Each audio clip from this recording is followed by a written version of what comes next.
Встигнути все. Термін роботи нинішнього складу парламенту добігає кінця. Тож сьогодні на Погоджувальній раді обговорювали, що потрібно першочергово зробити.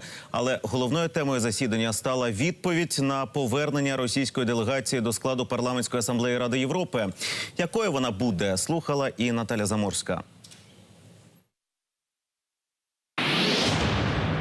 Попереду іще 2 сесійні тижні, і парламент 8-го скликання закінчить роботу. Сьогодні на погоджувальному засіданні депутати визначали головні питання, які слід встигнути розглянути до завершення каденції. На першому місці – повернення російської делегації в ПАРЄ і реакція України на це.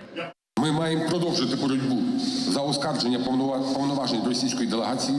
Представники усіх фракцій одностайні. Повернення делегації може стати початком для зняття інших міжнародних санкцій. Хочу наголосити на вимозі лідера Народного фронту Арсенія Яценюка. Верховна Рада має розглянути це питання.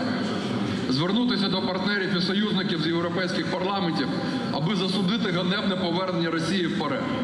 Ми повинні проявити позицію. Ми повинні захистити нашу свободу і територіальну цілісність. Голова делегації України в ПАРЄ Володимир Ар'єв доповідає, парламентський комітет у закордонних справах сьогодні вирішив, як має реагувати Україна на рішення асамблеї. Призупинити участь української організації в сесії ПАРЄ до рішення Венеційської комісії щодо повноважень делегатів від Державної думи Російської Федерації, обраних за участю мешканців Криму. Повернутися слід лише після виконання Росією усіх зобов'язань по резолюціях ПАРЄ стосовно загалом України та Донбасу і Криму зокрема. Також планують відкликати запрошення представників асамблеї на дострокові вибори як спостерігачів. Тим часом в «Опоблоці» звернулись до президента, закликали почати діалог про порядок денний уже нового парламенту і розглянути низку розроблених партією соціально значущих законопроєктів.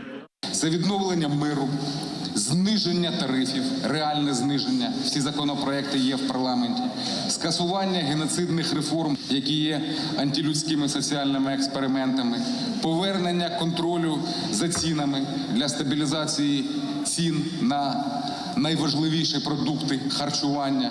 У Радикальної партії Олега Ляшка свої вимоги – не допустити продажу землі. Продаж української землі – це вбивство українського села. Це останнє багатство, яке залишилось в українців, і вони хочуть його роздерибанити. Тому замість продажу української землі іноземцям, як хоче нинішня влада, ми пропонуємо альтернативу – відновлення класу фермерства, 5 тисяч гривень дотації на кожну корову, компенсація вартості для фермерів будівництва житлокомплексів тваринницьких, придбання вітчизняної сільгосптехніки. Господарем на українській землі повинна бути та людина, яка живе в селі, працює в селі і податки платить до села, а не зальотні латифундісти. Представник президента у парламенті наголошує, Володимир Зеленський готовий до співпраці з депутатами, але чекає розгляду і своїх кадрових пропозицій та ініціатив. Давайте ми все-таки в цьому та такому пориві голосування за виборчий кодекс і три кадрових питання знайдемо якусь нішу, можливість все це таки підтримати і показати те, що ми готові йти один одному на зустріч.